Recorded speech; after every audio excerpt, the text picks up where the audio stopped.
Pero ikaw, dahil mahal na mahal mo, magsasakripisyo ka. And worth it ba yun na magsakripisyo ka na lang habang buhay? Kung yung feeling mo naman dun sa isa, wala na talaga. True love pa rin ba yun? True love ba din yun? Hindi naman porkit natapos yung pagmamahal, hindi na siya true love. Eh.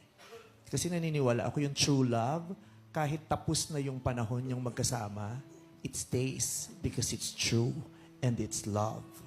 It doesn't fade. Eh, paano kung nagkakasakita na kayo?